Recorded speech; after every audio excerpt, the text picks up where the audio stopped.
So in this video, I've put together a complete free YouTube course on pretty much everything I know to get you off the ground and understanding how YouTube works so you can post better content, get more views and grow your subscribers.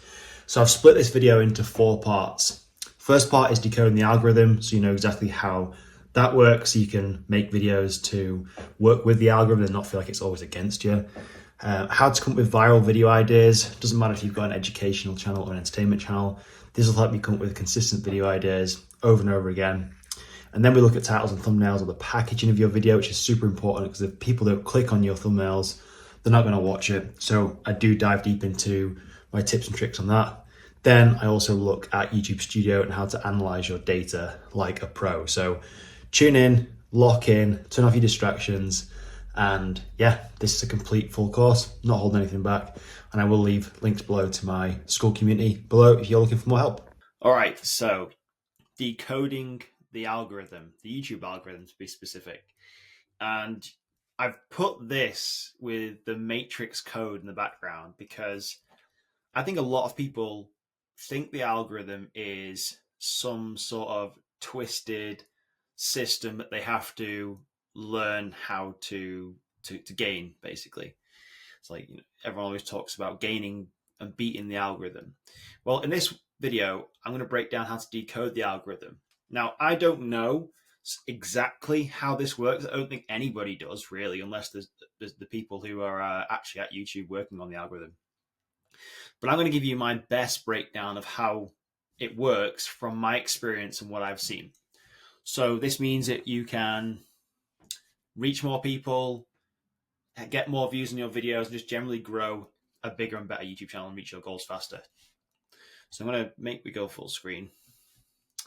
And let's go to first slide. So this is what I want to cover in the video. We're going to talk about what the algorithm is, how it works, how we can use the algorithm to our advantage to reach more people, how to actually understand your audience, which I think a lot of people don't really know how to do. And then I'm going to show you how to reverse engineer the algorithm so we can basically win pretty much every time. All right, so let's jump into what is the algorithm and how it works. Now on YouTube right now, I got this stat today.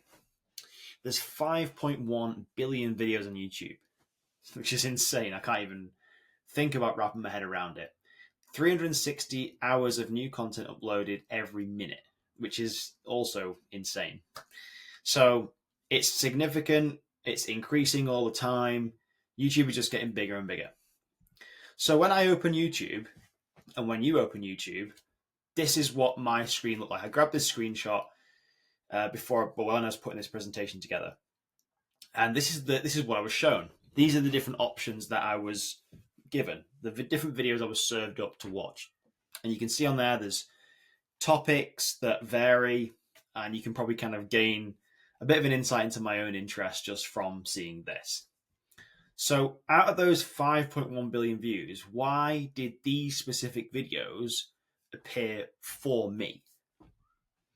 So if we break it down just a little bit, and this will all make sense as we go through this training, you can see here, these are all a lot of my interests.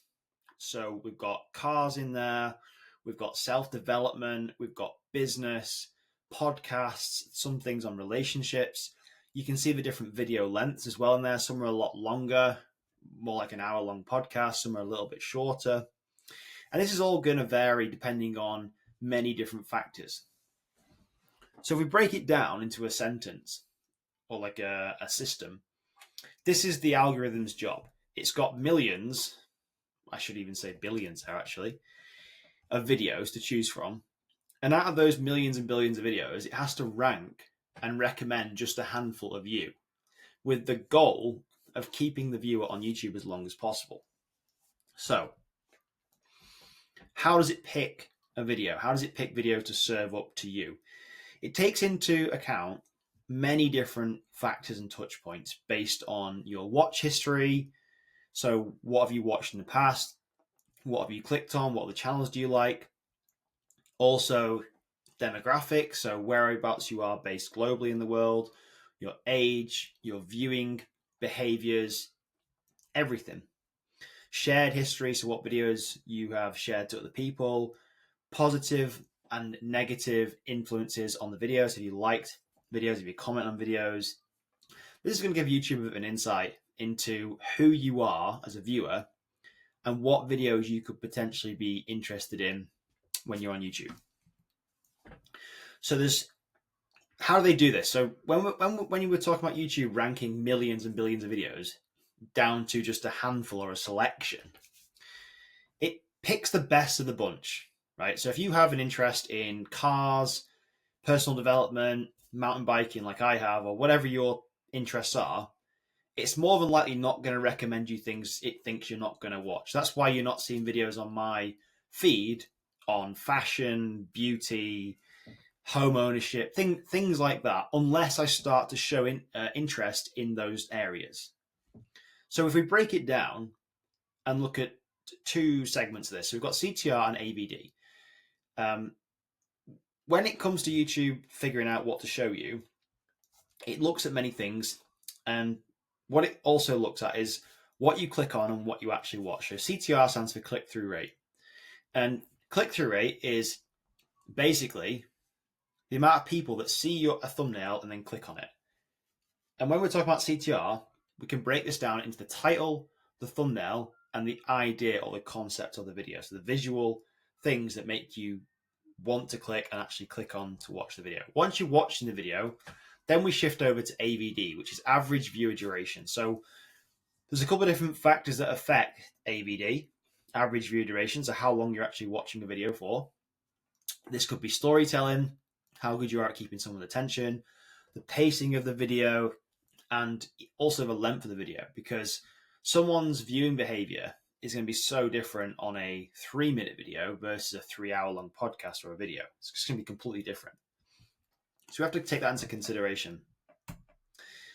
Now, this is an interesting thing because I see a lot of people obsessing over metrics, and they obsess over the wrong metrics with not enough data, which also leads to inconsistent growth and making the wrong decisions to grow a channel.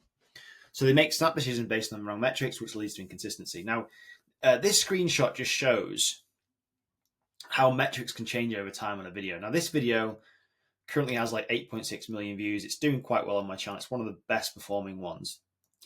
And as you can see, the impressions to click-through rate drops dramatically as the video is shown to more people. So on launch, we had a 9.4% click-through rate. So if 100 people saw my thumbnail, 9.4 people clicked it.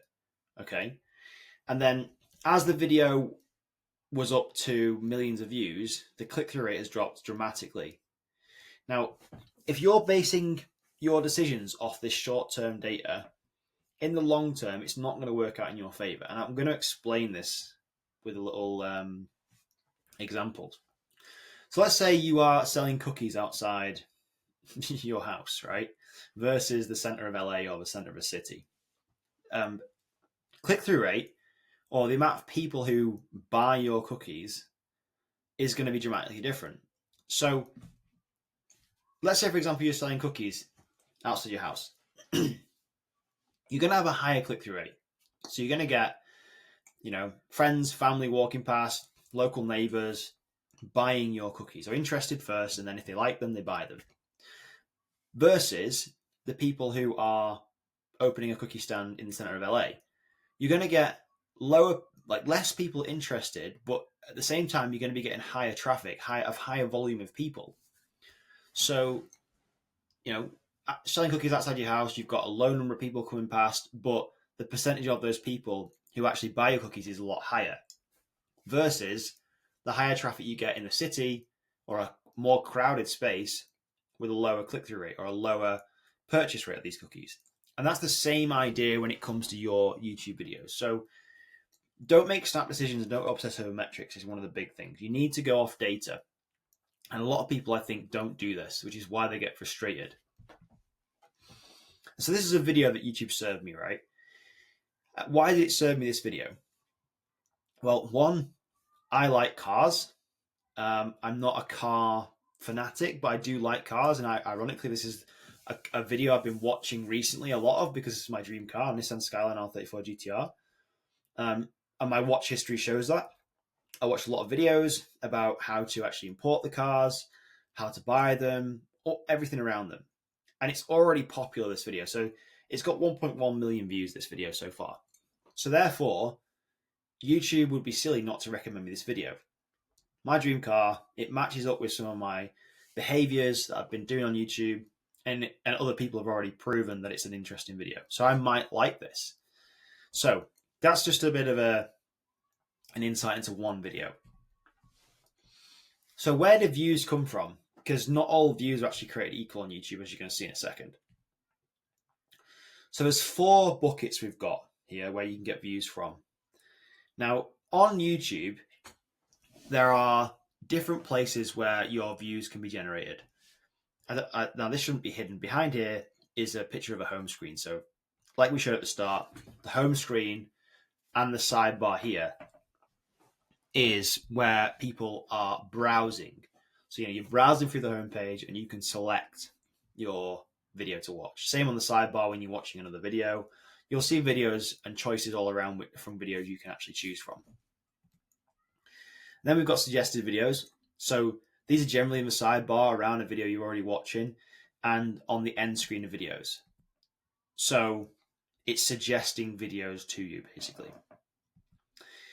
Then we've got search traffic or search views. Now, this is generally more SEO optimized. So say, for example, you went on Google and you searched how to tie a tie, or you went on the search engine and searched how to tie a tie.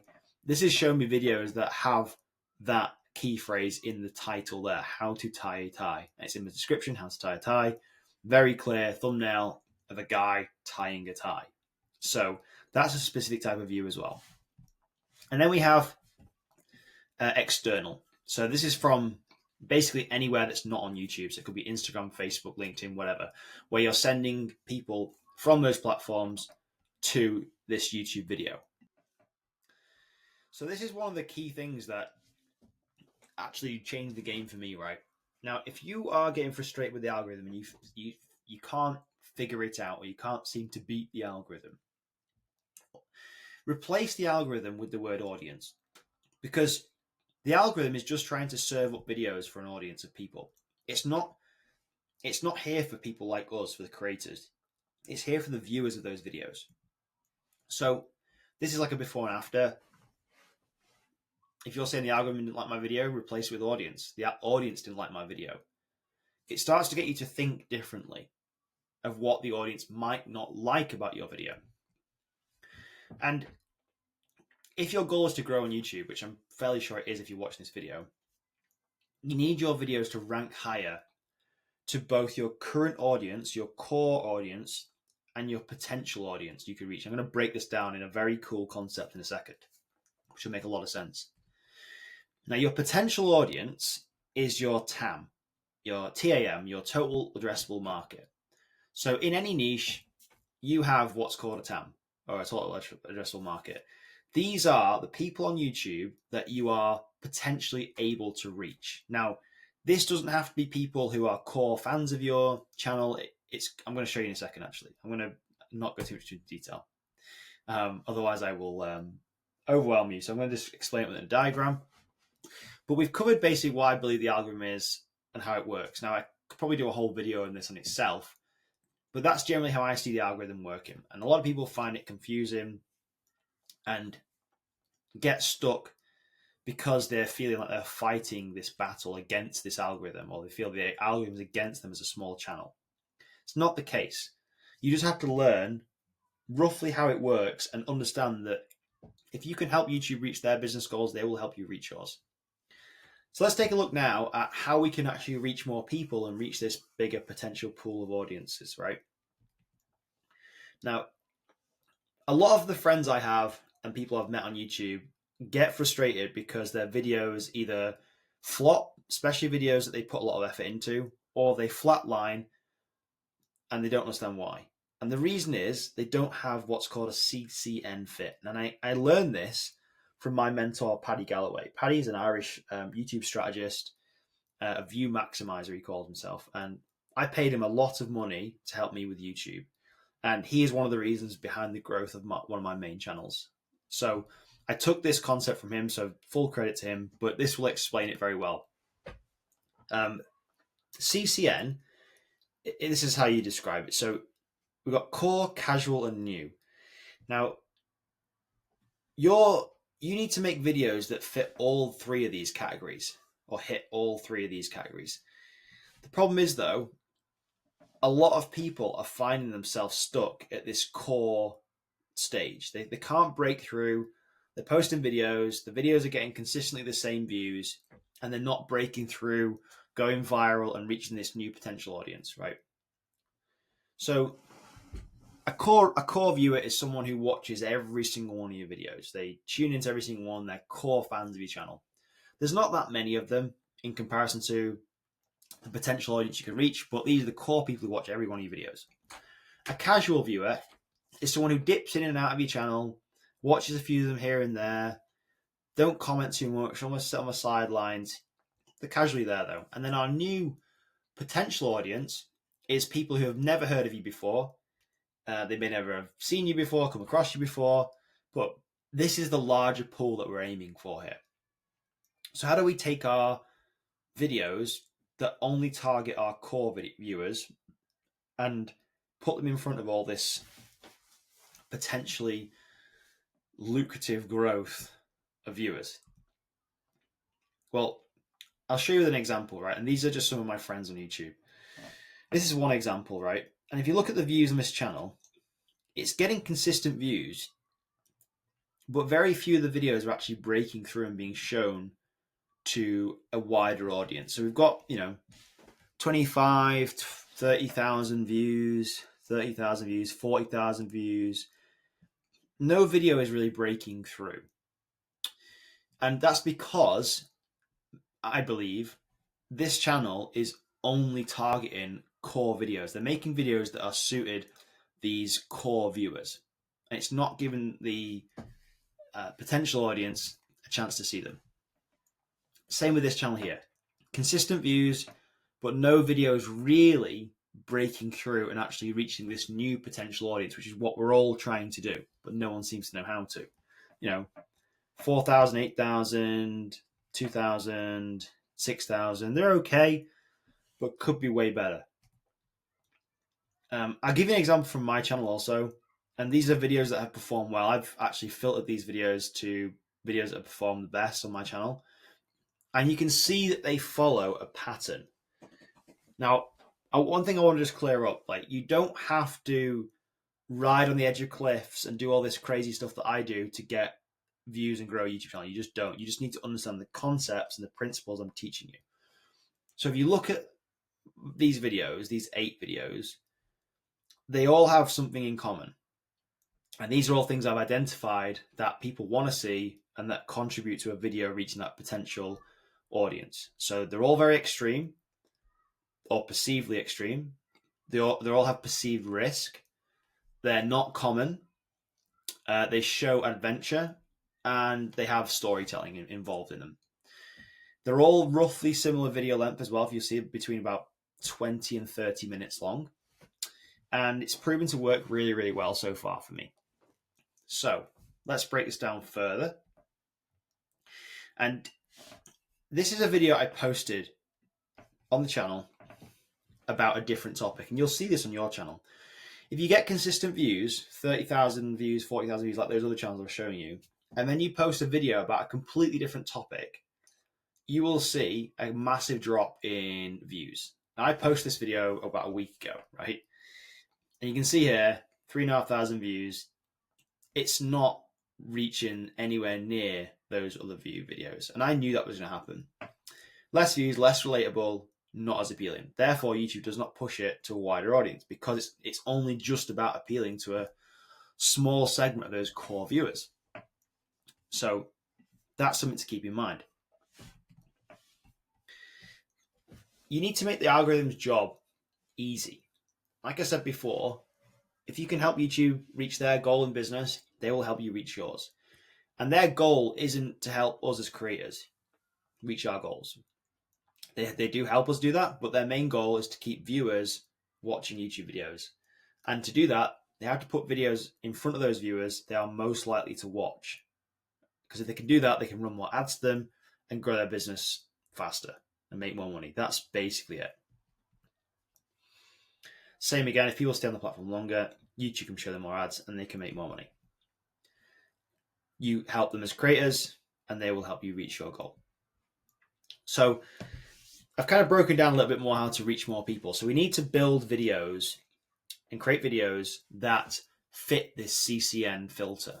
So we need to make videos that hit the core viewers, hit the casual viewers, and hit that massive potential new audience. That's what we need to be thinking when we're coming up with video ideas. So let's just talk about, before we can do that, let's talk about understanding our audience, because we can't reverse engineer the algorithm and we can't reach these people until we know who they are. So how do you actually understand your audience? First of all, as simple as it sounds, understand what niche you're actually in, because there's going to be crossovers. So I'm primarily in mountain biking, in the mountain bike niche for that channel I just showed you.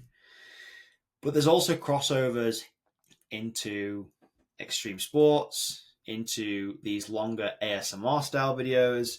There's also crossovers that I've done videos on mindset and how to approach and tutorials and how to ride features. So there's different crossovers. So even though you think you're in one category or one niche, you could be in two or three.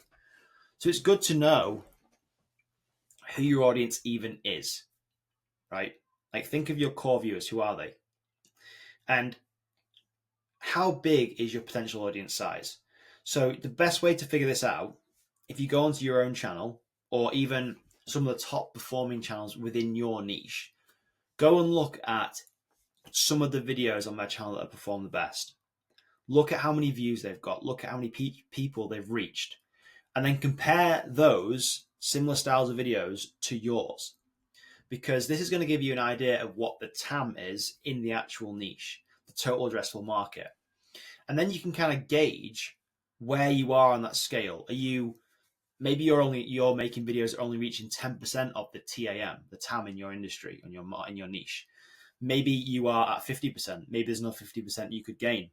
Maybe you are already at your TAM and you've capped out, which is probably going to be very unlikely if you're watching this video.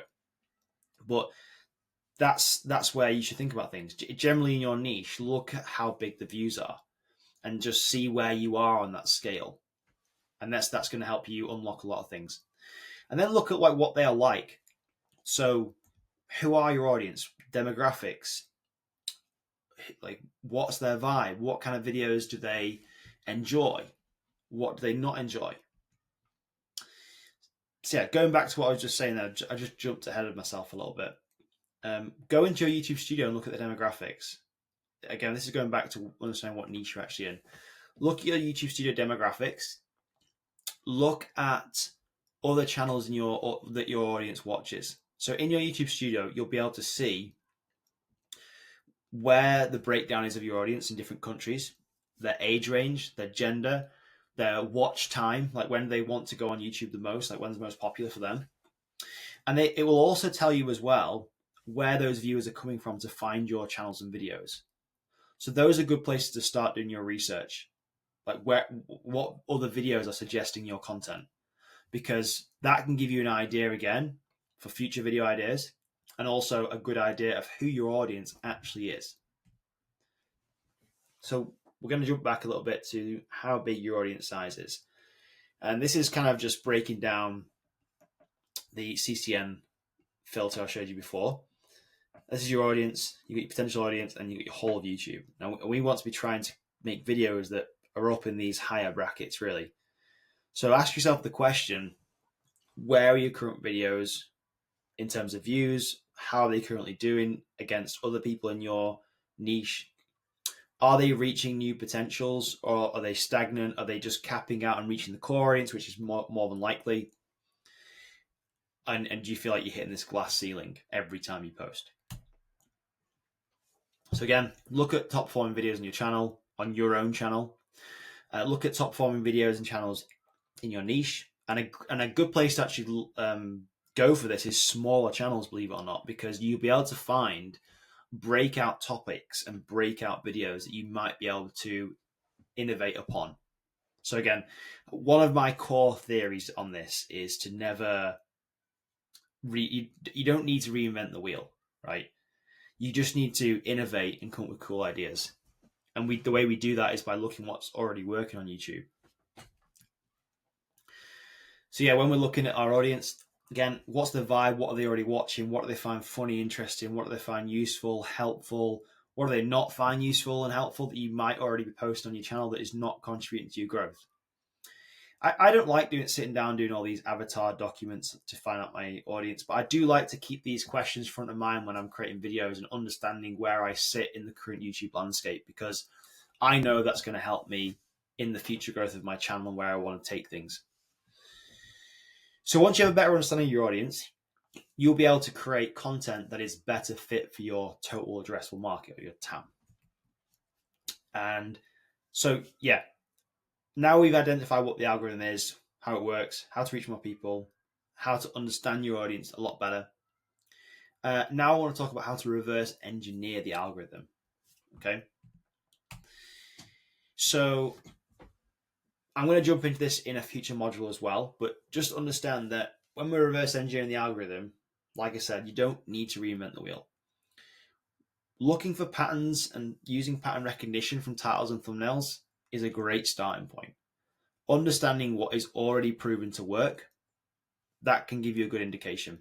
So it'll give you some examples here. I've just grabbed some videos off a guy's channel I came across in the motorbiking world, and I filtered his videos to the most popular. And as you can see here, there's a common theme going through his videos that have performed the best. So you can see here he's riding with the best of the best. He seems to have the best kit. He's doing the best enduro rides. There's an element of speed in there. 3 of those videos are point of view based. So it's actually showing what he's seeing. And they're all based around this theme of motorbiking. So that's pattern recognition. Give you another example. Another guy in a mountain biking niche called Sam Pilgrim, massive channel, probably one of the biggest creators. These are some of the videos on his channel. And if we break it down, we've got point of view again.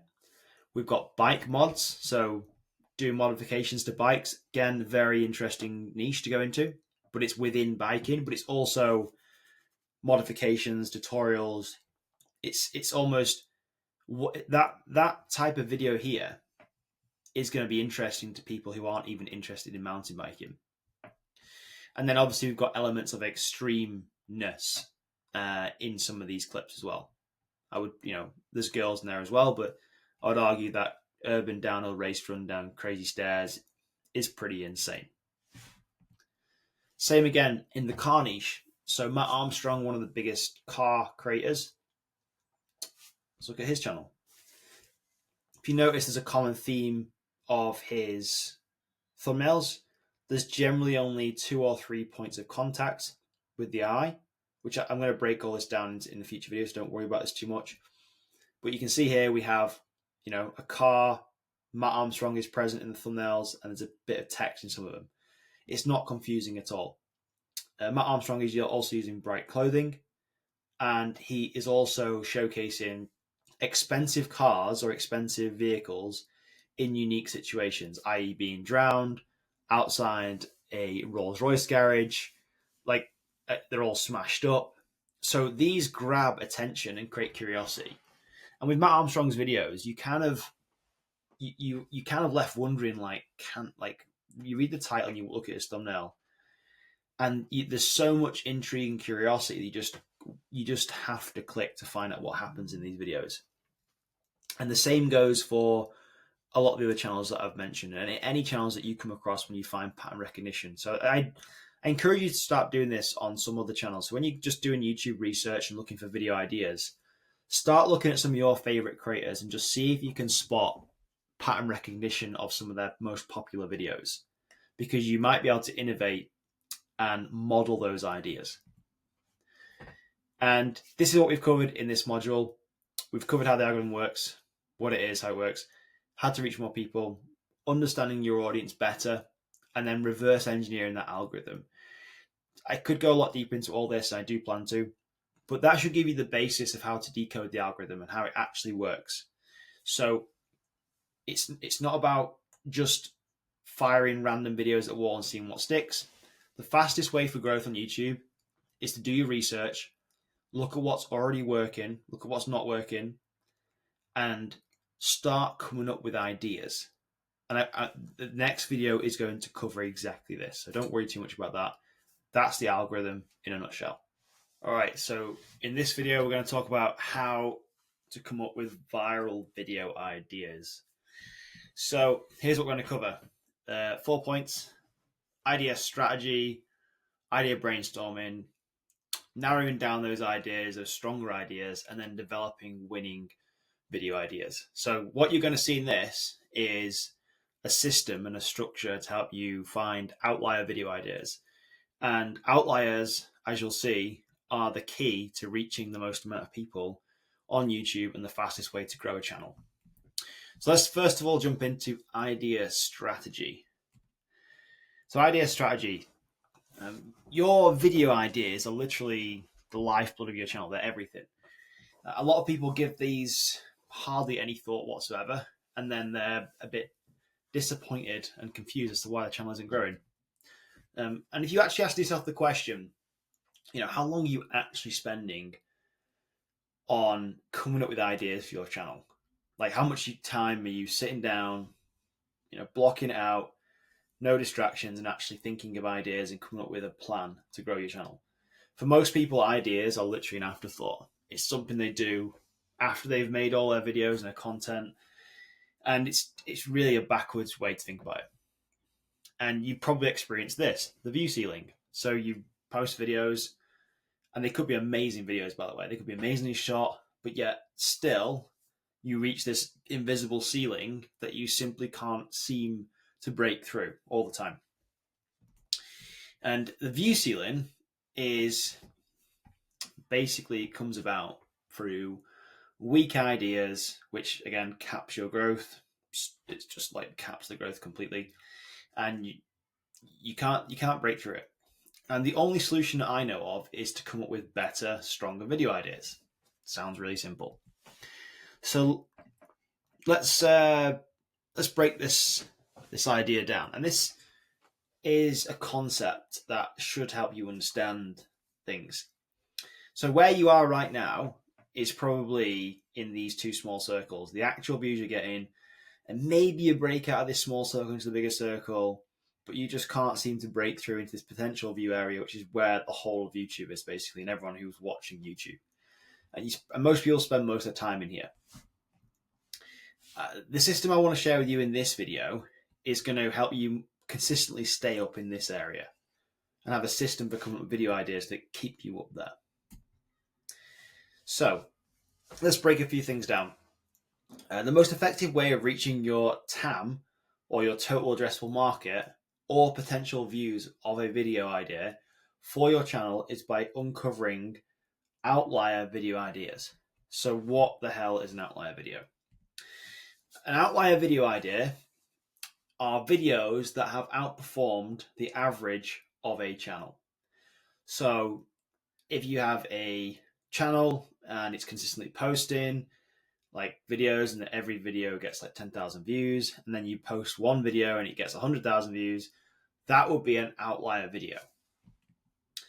And we can use these outlier video ideas to reach the highest potential views and audiences, but we just need to know how to uncover them and make them for ourselves.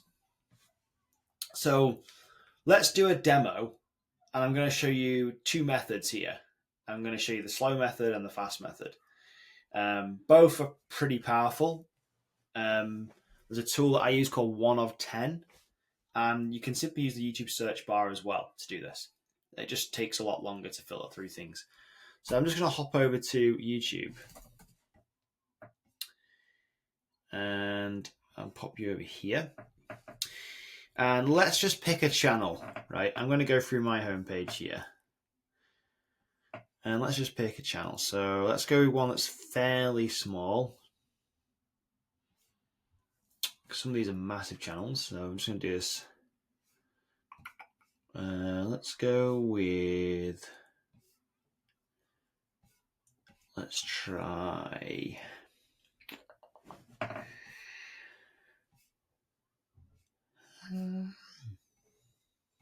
Gemini Connect. Okay, Nick Nimmin.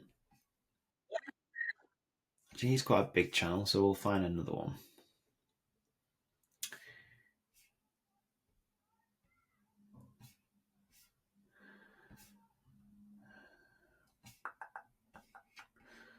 Let's look at this one.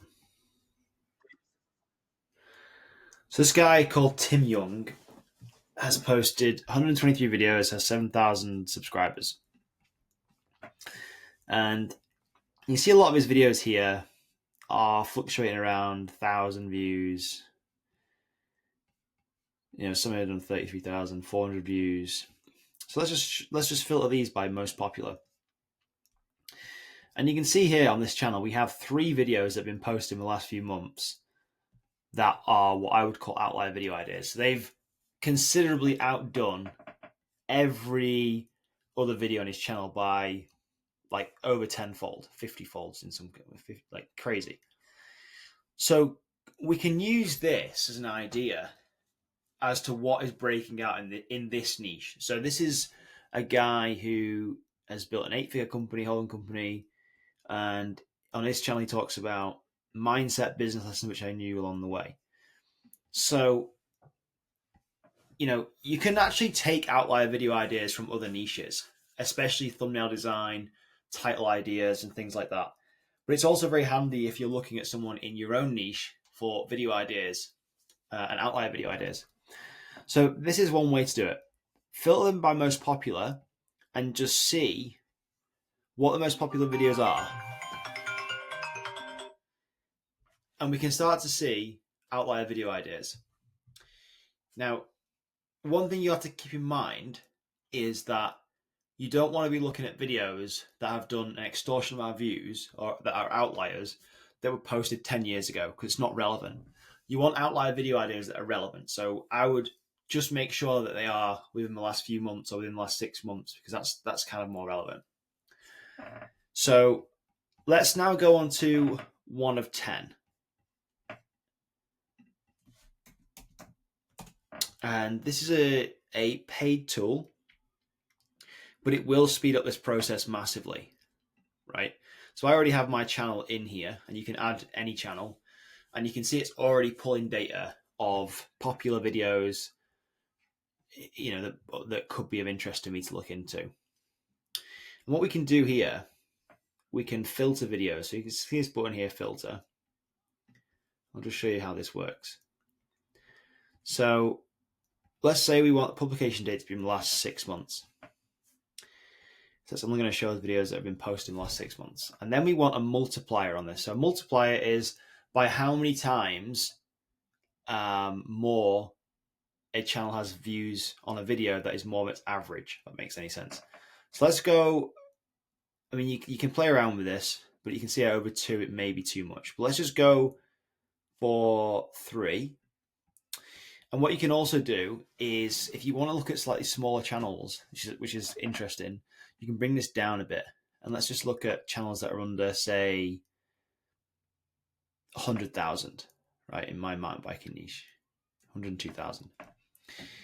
And let's now click Apply Changes. And let's see what comes up. So instantly, it's given me ideas on videos that have been outliers for that specific channel. So you can see here, this one specifically, top DIY idea, attach a stroller wheel to your bike and the results will surprise you. 917,000 views posted 5 months ago, 23.3 times better than the channel's average of 39,000 views. Same there, 3.4 thousand, so it's on 24,000 views right now. The average of this channel is 7,000 views, so that's a breakout video there. Show more. And again, you can add your own channel to this and you can start doing research into things. And you can also search here as well. So we could actually search, let's search knitting. Let's say if you're in the knitting niche, for example, and this works with any niche, anything you post in. And this is now going to show me outlier videos in the knitting niche, posted in the last 6 months with subscribers, channels that have between 900 and 102,000. You can see here it's starting to give me ideas. Now what we can do further to this, we can actually go onto filters. Let's just bump this up to maybe 5. Okay, there we go, look. So now what you'll be able to do on here, which is what I talked about in a previous video, is something called pattern recognition. So we can start to look at these thumbnails at a glance that have, especially this one here, 44.6 thousand views. Amazing for a small channel. And start to look at why this was so popular. And ask ourselves, well, is there any space for us to innovate in this? Can we model this thumbnail, model this video structure, and start to create our own outlier videos, right? So this is a really, really good tool. And this is what I mainly use it for. And it really does speed up the process for finding these ideas, innovating, and coming up with things that have way more chance of going viral than just throwing spaghetti against the wall and just trying to make random videos that you've seen. And you can apply this to any niche, like I was saying. So 1 of 10, fantastic tool. It's got all sorts of other things in here. Idea generators, titles, thumbnails. It is paid. I think I do have an affiliate link somewhere where you can get a discount, which I will leave below this video if I can find it. But even still, it's worth its weight in gold, this. And it will help you uncover new video ideas on autopilot. It's really good. So let's just bump back to our deck. So when we're looking at outlier videos and analyzing outlier video ideas, maybe from even your own channel or other channels in your niche or in other niches, here's some questions just to think about and ask. Instead of just glancing over it and trying to make assumptions as to why something did better than something else, let's just look at this logically and ask these questions. So why did it work so well? Like, what worked so well about it? Like, was it the title or the thumbnail that grabbed someone's attention? And then did the storytelling in the video and the pacing of the video match up to that? Was it a clear payoff to the title and thumbnail in the video? Was it the format of the video, the length of the video, the style? Why was it unique? What made it unique? And why would the audience love this video so much? Why did they? And if you're able to think critically about the videos that you find like this and really think about it, you will come up with way better video ideas and angles for your own videos. And nobody does this. Not many people do this at all. Or is it only the people who are successful on YouTube, like wildly successful, who do this? Most people just throw things against the wall and hope it works. And that can work, but like if you want a strategy and a system to be putting out consistent videos that get decent views and grow your channel and achieve whatever goal you want, you have to start following this. And then you want to ask yourself, once you've found these outlier video ideas, could you go bigger? So, example here, and this is one I remember from Mr. Beast, and I remember he bought lottery tickets. So you can see here, look, here's 3 videos for you. Look, Mr. Beast, 3 separate videos, 31 million videos. He spent 50,000 on lottery tickets and won.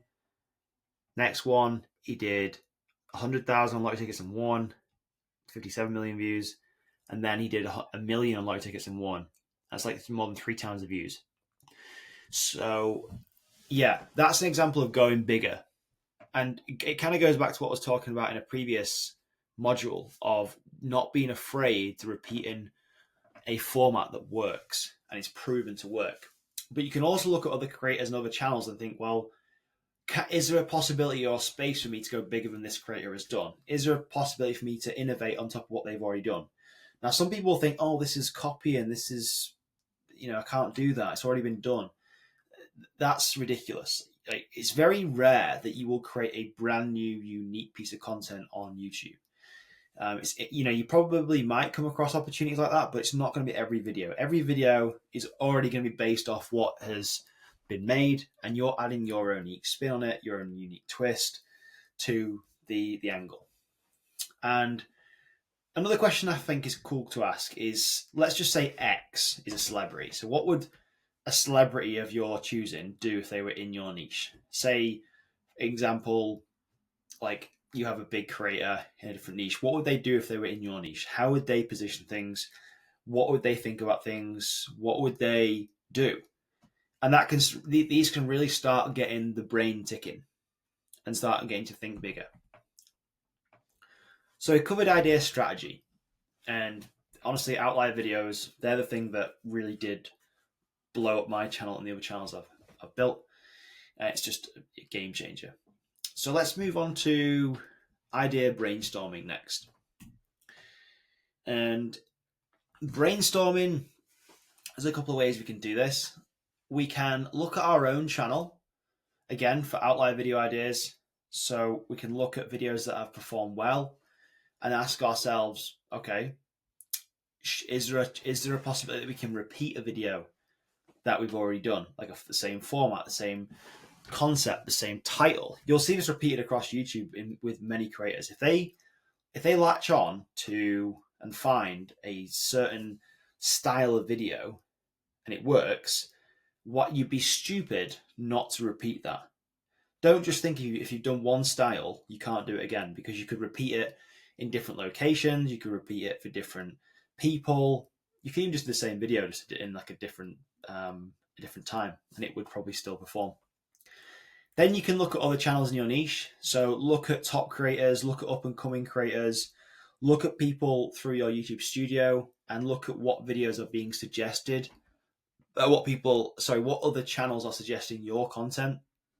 And that's another good way to start uncovering these ideas.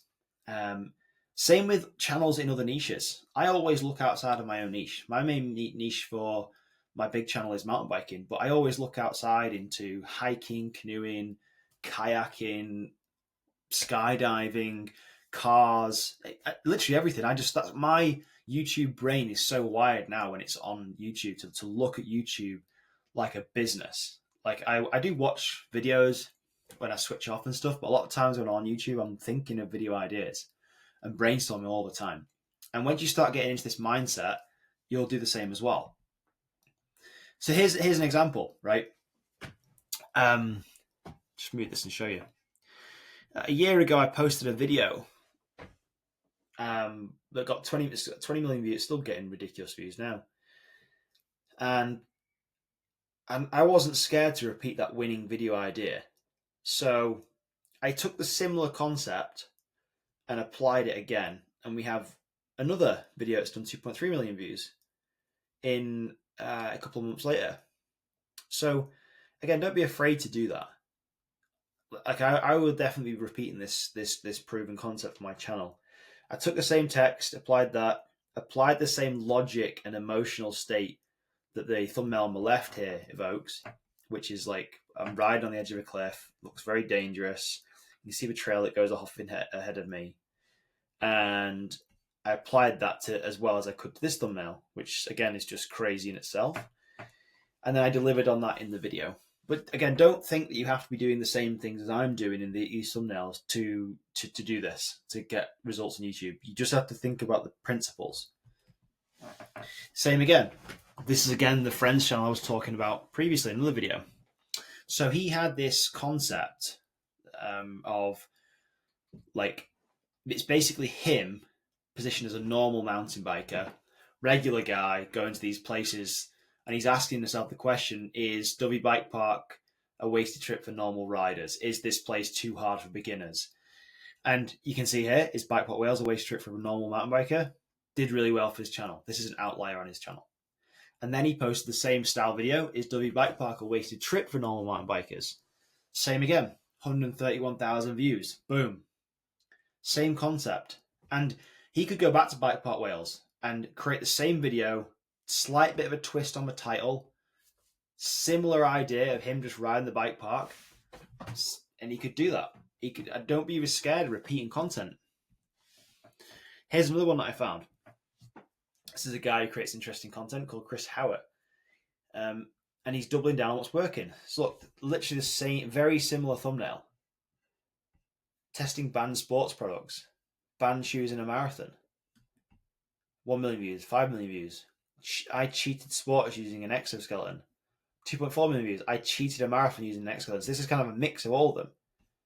And crazy numbers, but it's very simple when you think about it like this. And it all just comes down to these outlier video ideas and just rinse and repeating what's working. So, question a lot of people always ask, and it's obviously coming up more and more now, is using AI. Now, AI for me, we'll talk about this. There's many different AI platforms, and I've only really just scratched the surface on some of these because I find it quite overwhelming, if I'm honest. But there's two that I've been experimenting with, and I use ChatGPT mainly for coming up with ideas, titles, anything to do with words for my videos. And then I've recently started experimenting with Google Gemini, and I think this is really good when it comes to image generation. I think it's better than ChatGPT. I think it gets things a lot more accurate if you give it the correct prompts, which is really important. So don't get hung up on which one to use, but ChatGPT is the most popular, the one I use the most. AI tips, again, can't be said without this. You need to use detailed prompts. Don't give AI vague prompts and expect it to give you something back straight away that is perfect. It's not going to happen. You need to give it detailed prompts, which I will give you a prompt in a second for video ideas, and I'll show you how in depth we can go with things. Ask for revisions. Ask it to do things better, and just keep digging deeper with it, and give it your own channel ideas, videos, and outliers. So what I do with this, if I'm looking for video ideas for my channel and channels in my niche, I will actually grab a screenshot of like the 10 top performing videos on my YouTube channel and just give it ChatGPT. I'll give it the same thing from other people's channels in my niche and say, look, here's people in my niche. Can you help me with these outlier video ideas? So it kind of learns my channel and the sort of content I want to create. So here is a script example. And feel free to grab a screenshot of this. You can use this. And basically, this is a fill in the blank template. So it's an idea video prompt. So you basically tell it, I have a YouTube channel that makes videos about whatever topic you're in. Our best performing video usually involves, whatever type of content that works well, e.g. challenges, tutorials, list videos. And then you can ask it, can you suggest 20 video ideas that I could potentially make using the format below? And then there's a format. The title, I like to keep titles as short as possible. Now I'm going to do another video on titles and thumbnails specifically because I think they're an in-depth topic in themselves, but I just try and keep titles as short as possible. I try and use as few words as I can. Description, justification of why this idea might work for my channel, and then an example. This is for a cooking channel, cooking with only $5 for the whole day. Description, I try to make breakfast, lunch, and dinner for just a $5. Justification, budget challenges are highly relatable and shareable. So tell you what, let's test this out. I'm going to grab this. I'm going to go to ChatGPT. And I wonder if you can still see my screen. Okay, you can see my screen. Now I'm going to just grab this prompt. I'm just going to do this a bit sneakily. I'm going to screenshot this, pull it in, and we're going to tell it that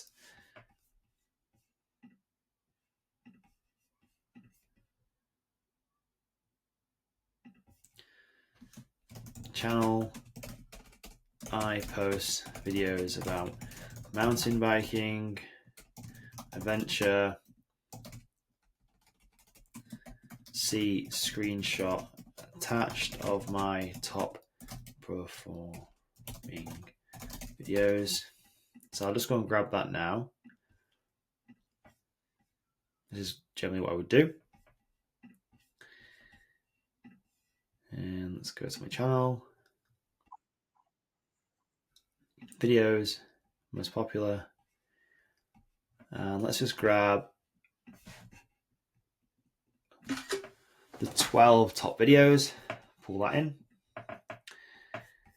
And then also follow the prompt I shared. Me your feedback. Let's see what this comes up with. I'm kind of interested.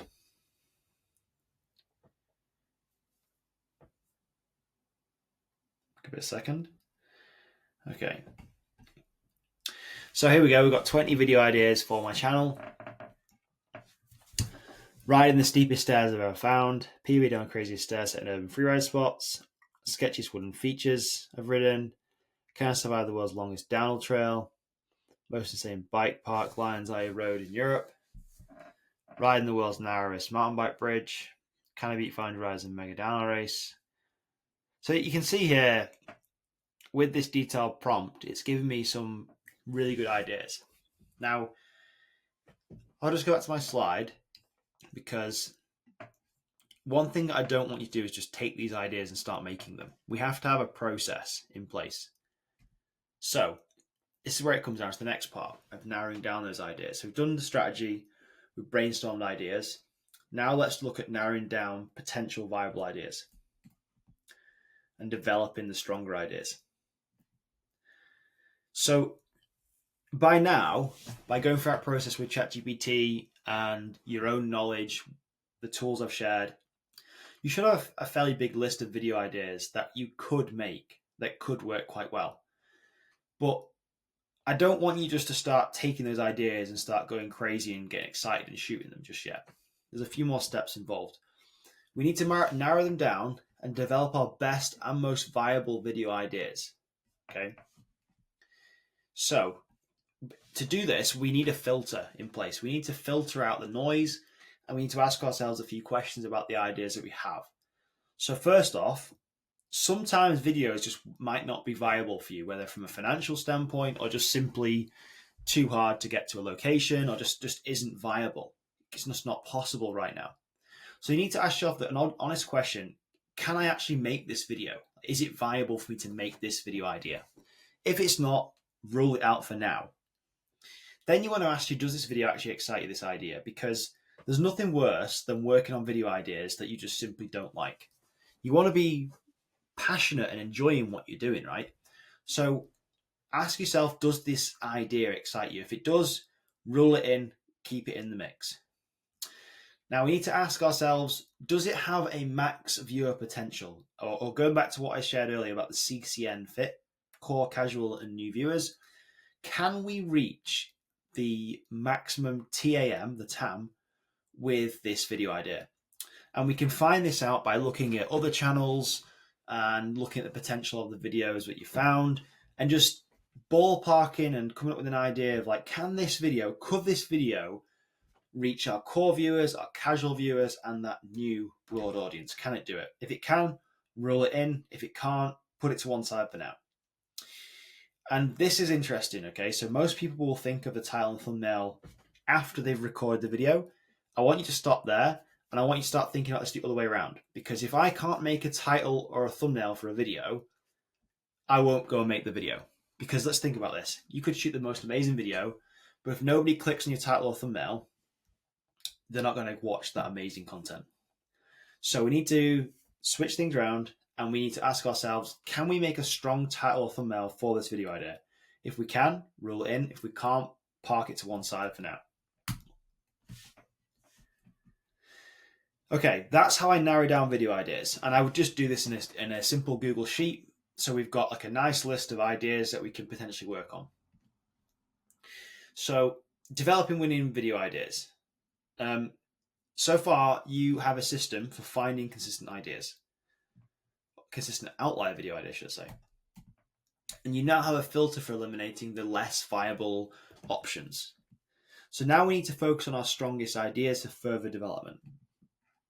So what I would do here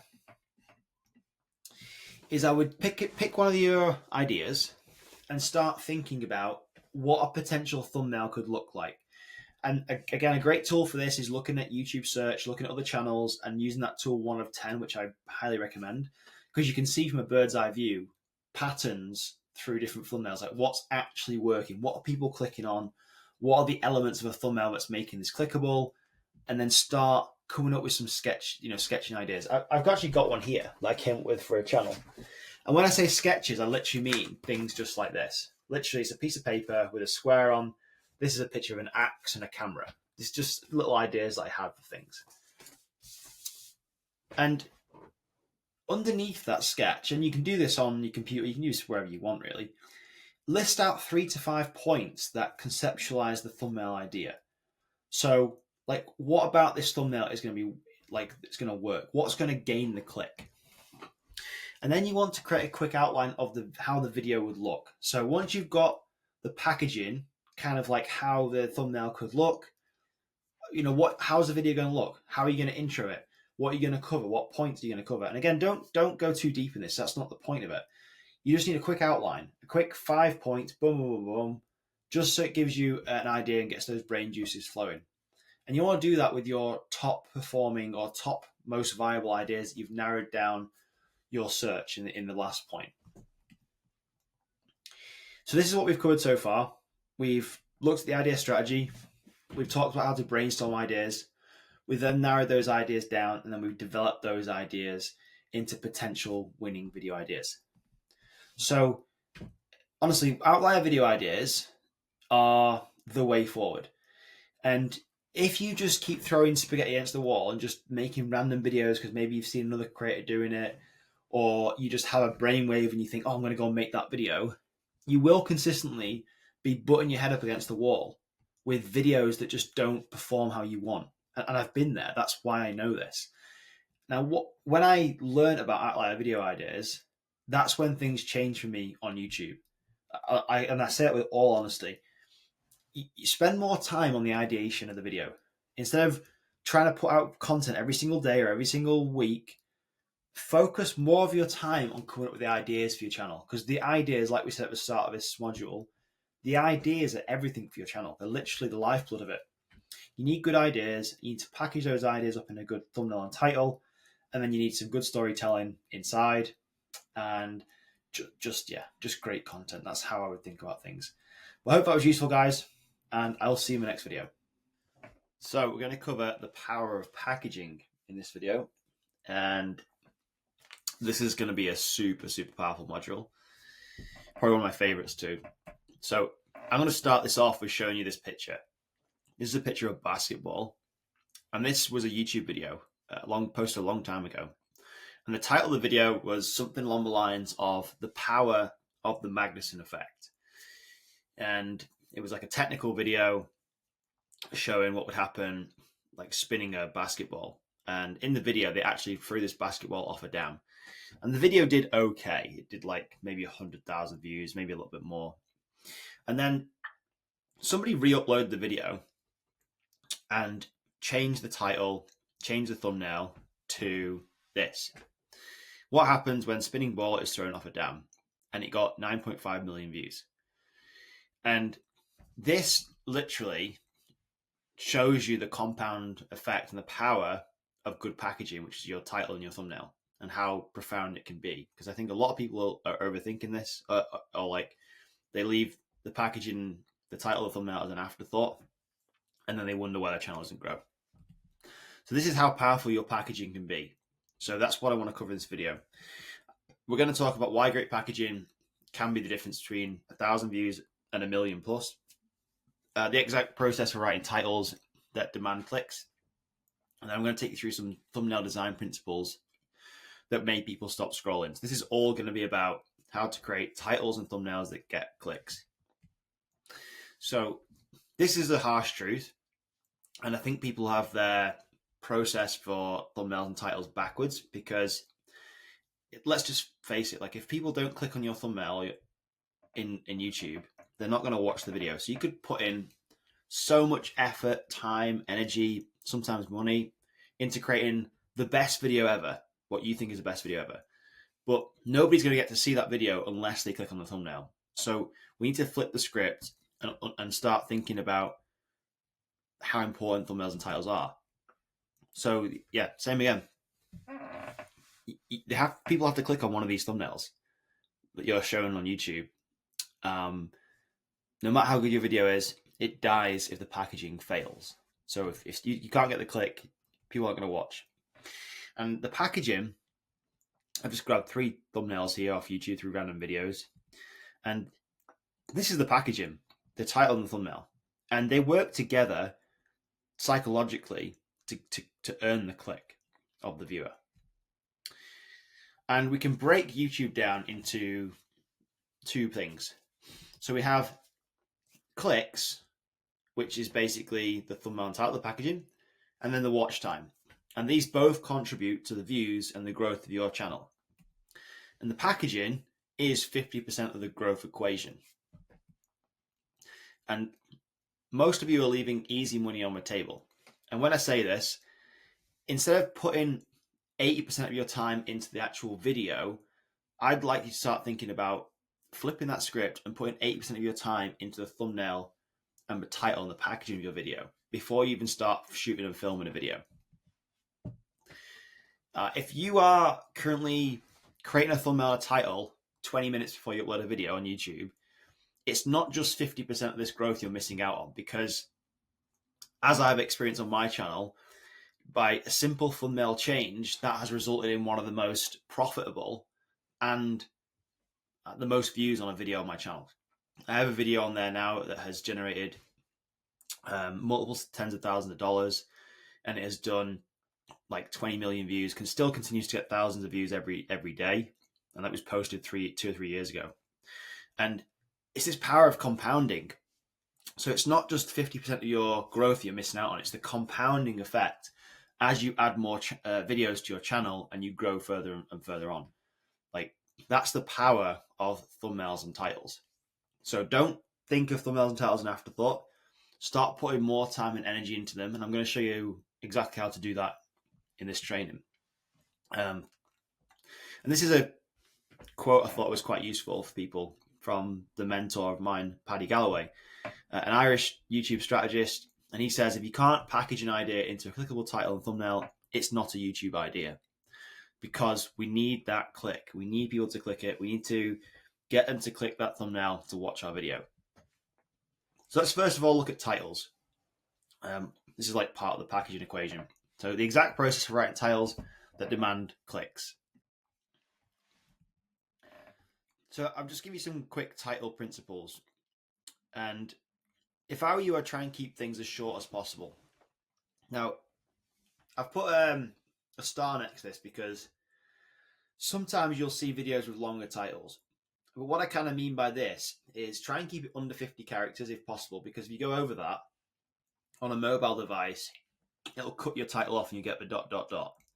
which loses the power of a title, because people will need to see the title and see the thumbnail and connect the dots psychologically. And if they can't do that, it can be very hard to earn that click. It just makes it easier. Now, I'm not saying use as little words as possible. Don't use as few words as possible. Just use as little words as you can to describe what's going on in the video. That's probably the best way for me to explain it. But again, sometimes you may have to use slightly more words, and that's completely fine. I use ChatGPT a lot for my titles. I think it's such a powerful tool for helping me narrow things down, helping me think of different ideas, helping me reduce words where I can, thinking of different words to replace longer ones, but with the same impact. And then we've got making your title clear over being clever. So I know a lot of people will try and be clever to try and maybe increase the intrigue of a video. But if you confuse the viewer and they can't figure out, they either can't figure out what's about to happen in the video, or it doesn't open a loop in their head and that makes them have to click, they're just going to scroll into the next video. And remember, we're always in a competition here with hundreds, thousands, millions of other people who are hunting for this attention. So try and be as clear as you can with your title. Curiosity first. Being able to create curiosity and intrigue in a thumbnail, which I'll show you how to do, is crucial. If you think of any book, any TV series, any movie that has a sequel, they use cliffhangers, they use this open loop system to hook the viewers in. And they do that through injecting curiosity. So you need to open a loop, a psychological loop in a viewer's mind to think, what is actually going on in this video? I need to click to close this loop and figure out how the story ends. So you need to think about that. Specificity also beats vagueness. So you need to have a good thumbnail title match that are specific. And you'll see how they work with each other throughout this video. But try and be as specific as possible. Don't try and cram so much into your thumbnail and your title that it just confuses people again. Be specific where you can. And where possible as well, use bold and emotional words. So instead of using this, the word big, there's many other different words you can use that emphasize the same feeling, big, but in way different ways, like ginormous, humongous, massive. All these different words you can use, which also contribute to getting the click.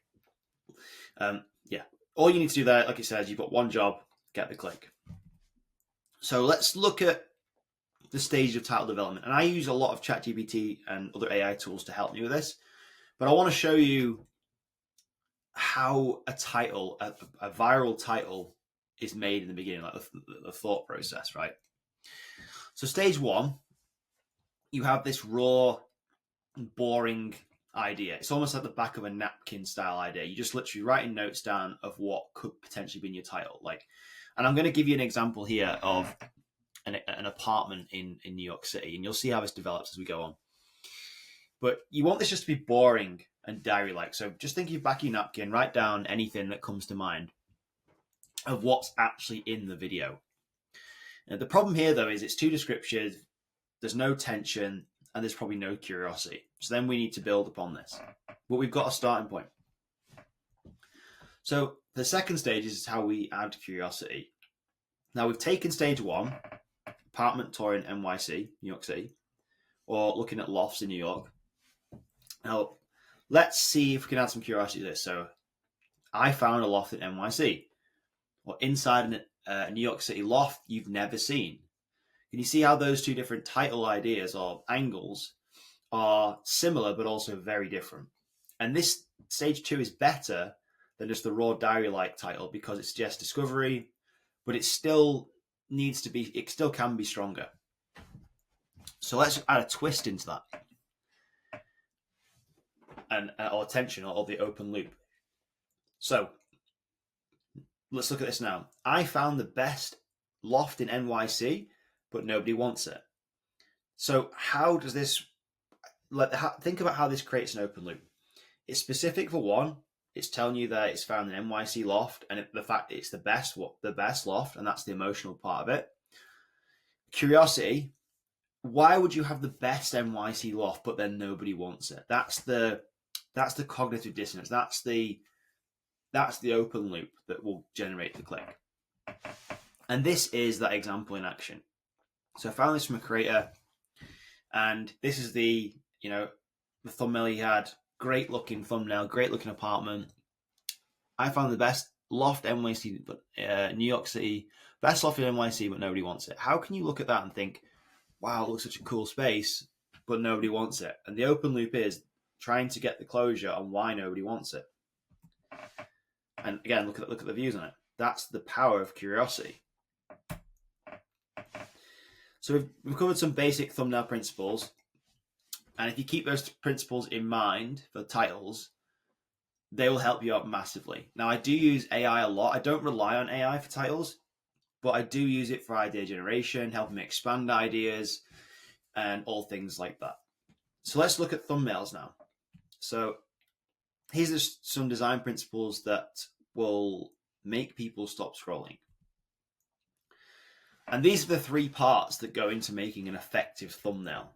We've got attention, relevance, and intrigue. Now, if a thumbnail doesn't have all three of these, it's not going to be as powerful as a thumbnail that has all three of these. And if you look at any thumbnail that you personally click on YouTube, I can almost guarantee it has all these elements built into it.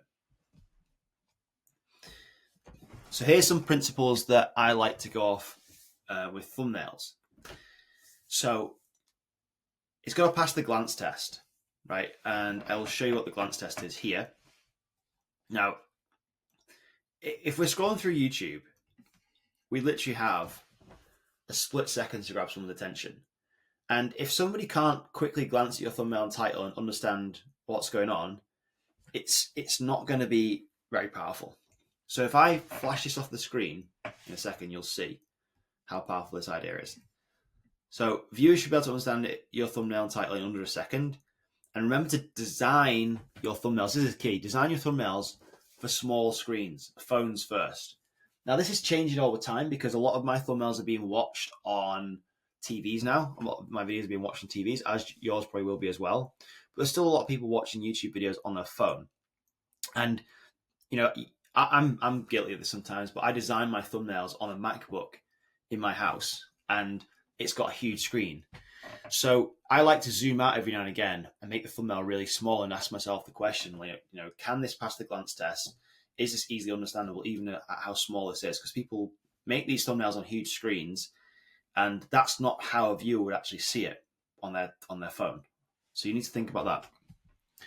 Let's test it then. So this is the thumbnail here. Now you've already seen this, but look, if I take it off the screen, put it back on, is it easy to understand? Can you read roughly what's going on with the title, see the thumbnail, and that create enough of an open loop for you to click?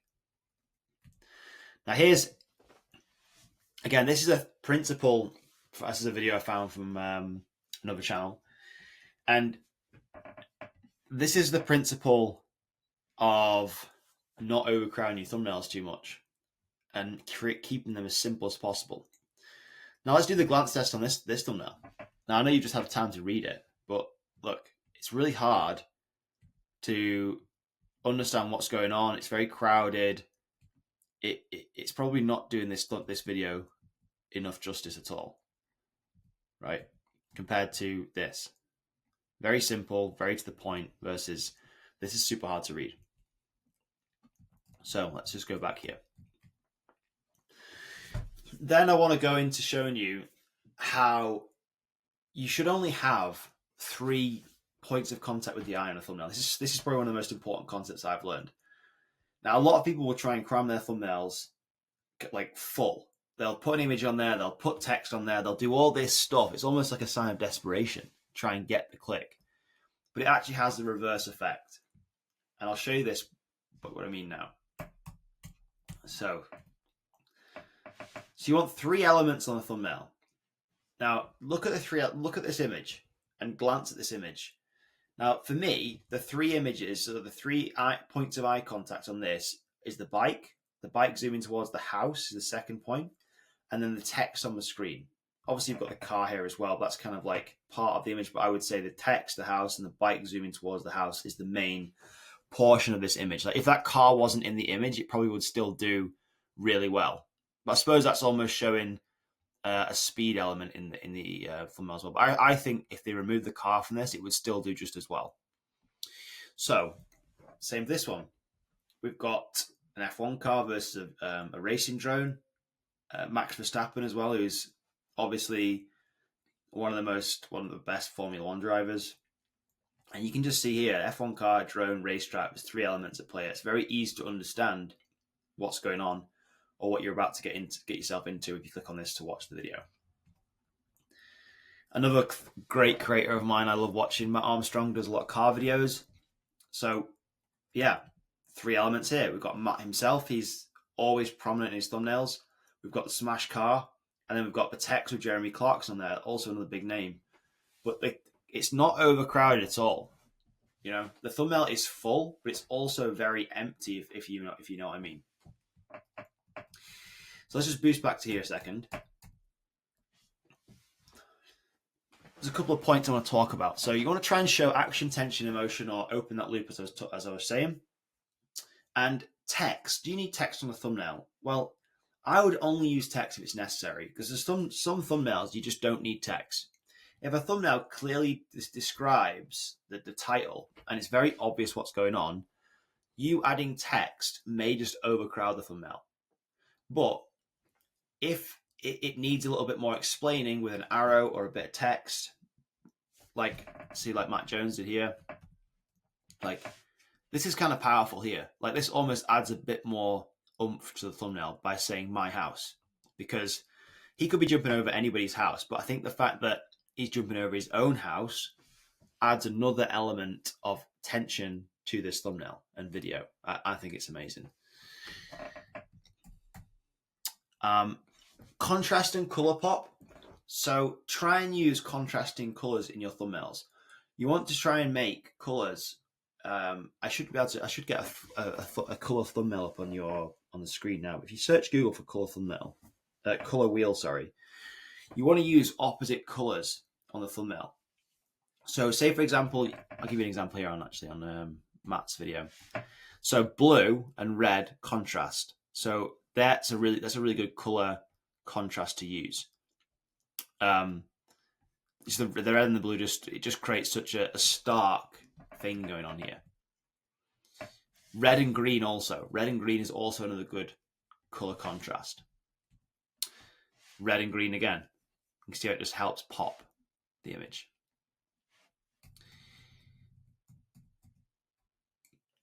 And then think about consistency as well. So once you find a thumbnail style, if you add text on all your thumbnails, or you have a certain style, try and build some consistency into those thumbnails, because it'll become globally recognized by people. So if you go onto my Wolfpack Adventures channel, I don't know if I can do this now and just show you quickly. You'll notice that you'll notice a common theme on my channel. So these are some of my top performing thumbnails, and you can see all my thumbnails are point of view, and I have red sleeves and red gloves. That's what's the identifiable part of my channel. In most parts, I mean, this one I don't have red gloves on, but most of them I have red gloves and a red jersey, and that's what is something I chose to help all my videos stand out and make my brand recognizable.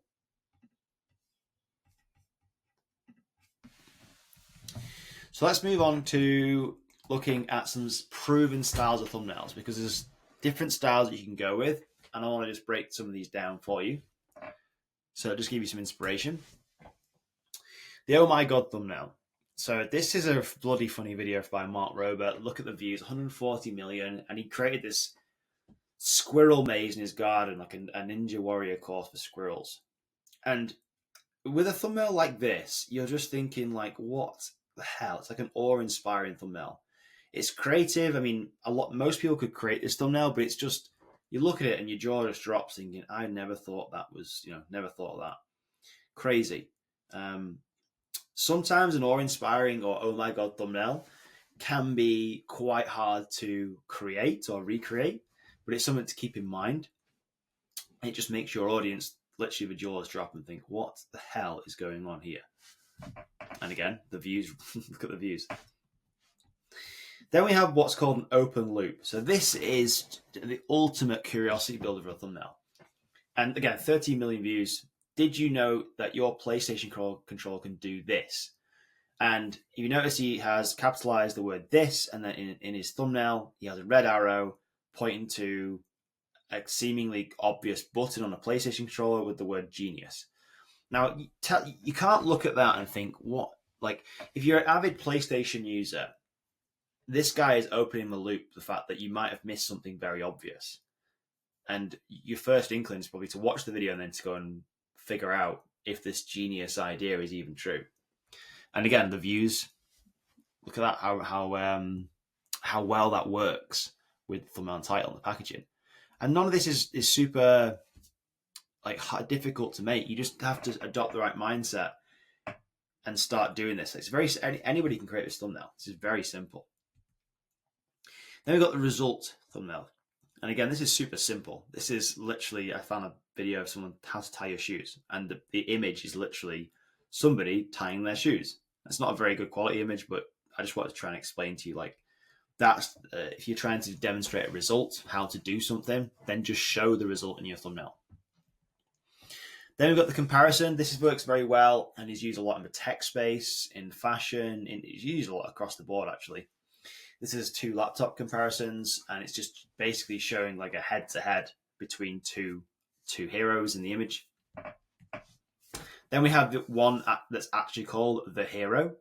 So this is a thumbnail that Marques Brownlee did about the latest iPhone, and the hero in this image is the iPhone.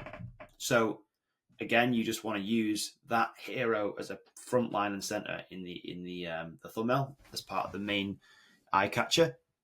And you'll notice there the color contrast is at play as well. So we've got an orange iPhone, blue background, and then Marques is like kind of blurred out in the background. So he's like a prominent figure as well, but he's also slightly blurred out, because if he wasn't blurred out, your eyes would be attracted to him as well as the iPhone. And because this is all about the iPhone, and that's the hero of this video, we need all the attention on that iPhone.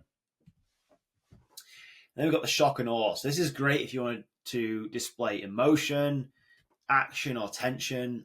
And again, 40 million views 10 years ago. He loved her since they were 10. This is like a proposal video. And just that in itself, I mean, how could you not want to click that just to see how this guy proposed to this person? It's so powerful. And this just like messes with your brain. It just makes you want to think, fuck, I have to find out what this guy did that was so different to any other kind of proposal I've ever seen. And then we've got the no guest work thumbnail. So again, handy in the tech space, in doing tutorials, how to find and recover deleted Facebook messages. It just shows people exactly what they're clicking on the video to watch. It's so simple. There's no curiosity built up. It's just, as it says on the tin, here's what we're going to do. Here's what you're going to learn. That's it. So which style of thumbnail should you pick for your next video or future videos? Well, research is the first thing I would say. It's hard for me just to say, yeah, use this thumbnail for that, use this for that. Go and do your own research and think about the style of video you're going to create, and look in your niche or even similar niches and just have a look at the styles of thumbnails people are already using. Like what's proven to work, maybe what doesn't work as well, and then just model what's already working. Think about where your video is going to be found.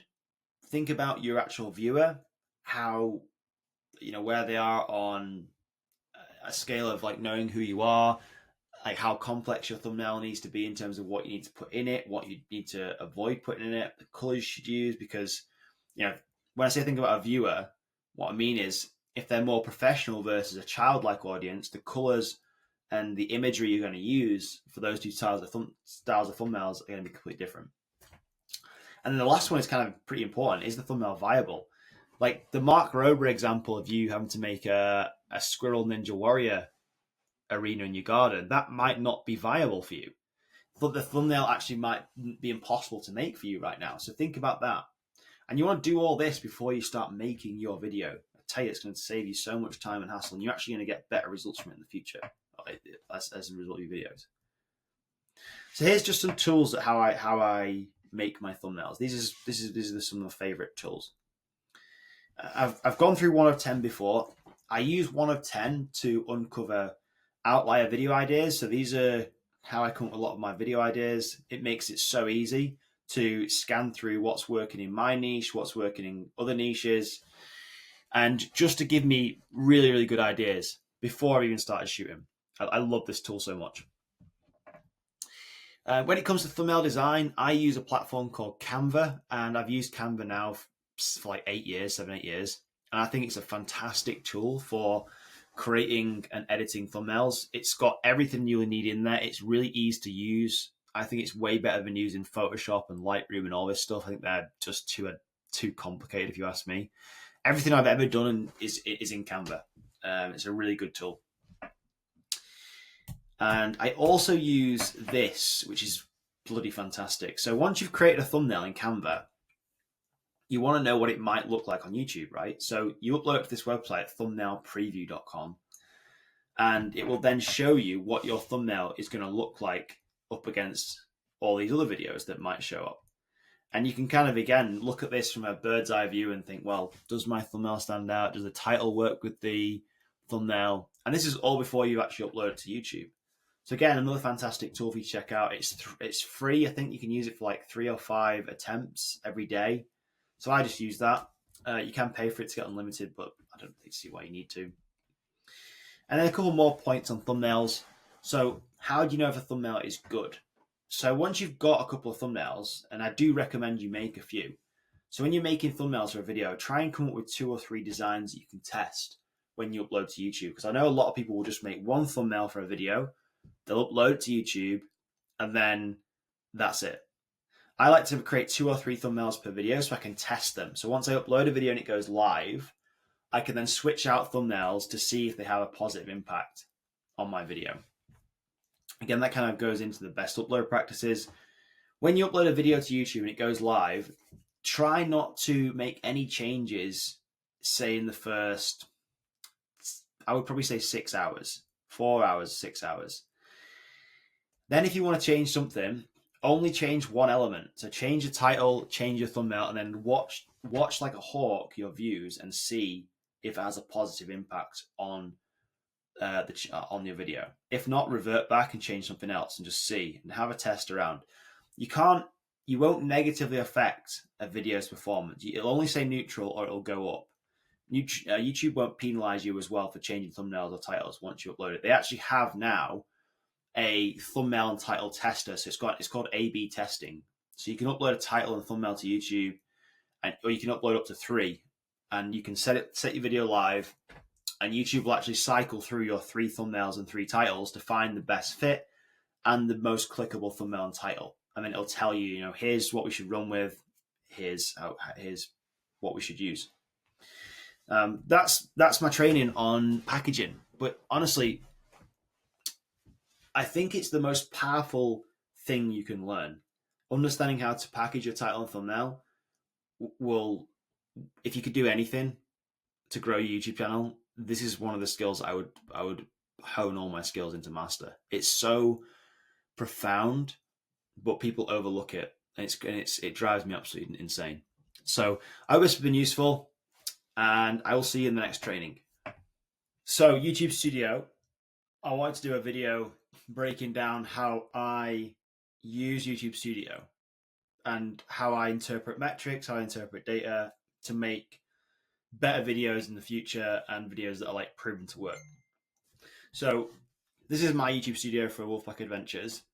I'm just going to change it to the light mode here so we can see a bit better. So I feel a lot of people get overwhelmed with YouTube Studio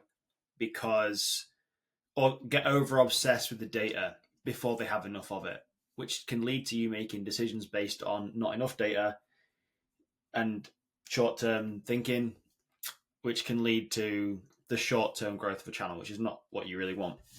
So this is the dashboard, and I'm just going to walk you through different parts here because you might find it interesting and useful. So I don't know if you already have this on your mobile, your desktop. I always find it better to go into a desktop device. I just think that the view is way better, and you can just see the metrics better. So you can see here, if you click on analytics on the left, you get a snapshot of your channel, like views, watch time, subscribers, estimated revenue, the views in the last 48 hours, which updates live. And you can change the metrics here to different points, last 7 days, last 90 days, and so on. So that's quite a good snapshot to see, where your channel is at, if it's trending up, if it's trending down. Mine seems to be quite this year. It's been, this last few months, let's go the last 365 days. It's been fairly, it's just been trending in terms of views. Subscribers have been, again, fairly consistent most of the year. Hovers around 200 and 300 subscribers a day, new subscribers, maybe a bit more. Same with watch time, it's always consistent. Now I want you to have a look at these top bars here.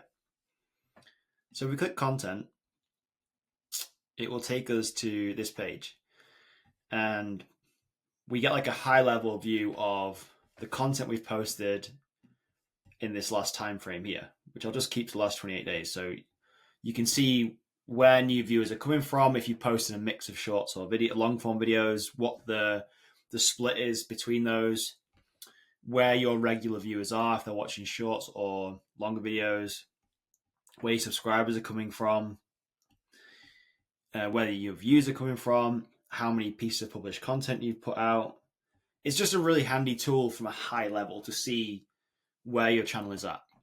And obviously, if you're just starting out, you're not going to have as much data as I have. But just bear that in mind.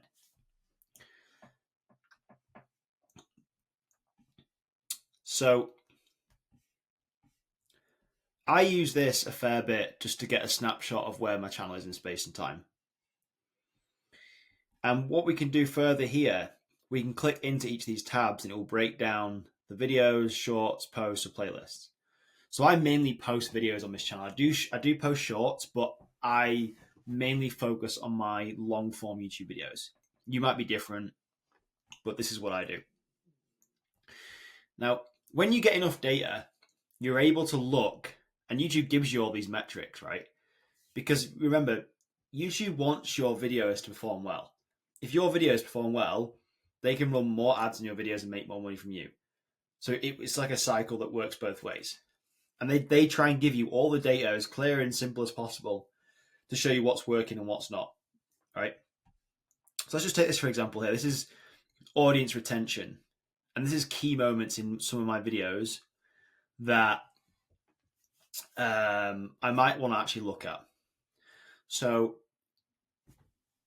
the introduction to a video, the first 30 seconds, or the hook, is one of the most important parts of your video and growing a channel. We've obviously got the packaging, which is the title and the thumbnail, so we want to get people to click to watch our video to start with. And then we also have the hook. If people can't watch past the first 30 seconds, you can't hook their attention, the likelihood is they're not going to watch your whole video. So I put the majority of my work and effort into the first minute or so and the packaging. So as we can see here, we can toggle between these 4 tabs. And it's set to intro right now. So this is viewers still watching at around the 30-second mark. And you can see your videos here, which are performing above average. So above typical intros. So this is, most people who watch this video, this is like an outlier. Average view duration is 50 minutes in this video, which is insane. And most people, 100% of these people, are watching the first 30 seconds of that. 79%, 60% are watching on some of these videos, which is great. I generally shoot for above 60 or 70%. And if you can nail that consistently, you've got a good hook, right? Now, what you could do between these 5 videos here that are performing well, I could go back through these videos and just ask myself the question, is there something similar I'm doing between these videos that is making it like more watchable for my audience? Is it something I'm saying or not saying that's causing people to stay around? And same here, same goes for below typical intros. You could watch these videos and perform the same analysis and say, well, what is the hypothesis? Why are less people watching these videos than usual? Because that will give you future indications of what you can include and not include in your videos to potentially hook people and increase your audience retention. So that's the first thing. Then we can also look at top moments. So you can see here, it's kind of hard to see because a lot of these videos are quite long, so people are watching quite a lot of them. But you can see what people are mostly watching. Now, the one interesting part here is the dips. So dips are basically where you'll see a dip in your attention chart here, and it's showing you where people are leaving the video. So here, I can see there's a certain percentage of people that clicked off my video around this point. So if I click here, it's going to show me a snapshot in time. Now, why did people click off? Now, I remember this video, there's an extended period of time of me just talking to the camera, right? I'm just talking to the camera. And people just clicked off through that because it was boring for some people. Interesting. So if you start seeing that same trend through a number of videos, then maybe you shouldn't include talking head things in your videos or whatever it is that's making people leave. Same here. So I had a dip here, which is where I think I...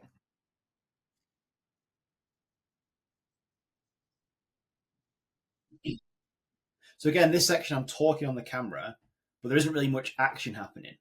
And from what I've learned on my channel is that people love point of view mountain biking videos. That's why they come to my channel. So if it's anything other than that, my retention will drop. And even if it's not, like, this is point of view video, right? But there isn't much action happening. So if I can't keep someone's attention, they will leave. And it is natural to have a generally declining retention throughout your videos. It's very rare to see this very straight. And if you do get a straight retention chart, like, please tell me how to do it. Same for spikes as well. So here you can see where the top, like where the spike is in your video, where people kept replaying the video. Spikes appear when viewers are watching, rewatching, or sharing moments of your video. So again, same principle applies here. Is there something in this video, or these types of videos, that is resonating with more and more people? Because you can include them in future videos. Same again here. Okay, so these are crashes that people have rewatched. Now, obviously with POV crashes and stuff like this is just in the moment action. I'm recording whatever's happening in my video. So sometimes I can't just remake a crash, can I? It just happens. But that's what makes a crash so special, something that is anticipated as extreme or interesting. So, but it's good to just bear in mind and know what people are staying around for. Same on this one as well. Probably a crash or probably an attempt at something. Spike here. Going off this huge drop. Super extreme. It's what people are rewatching. So they're kind of patterns that I've noticed. And when you start making YouTube videos and getting more data, you become an expert pattern identifier.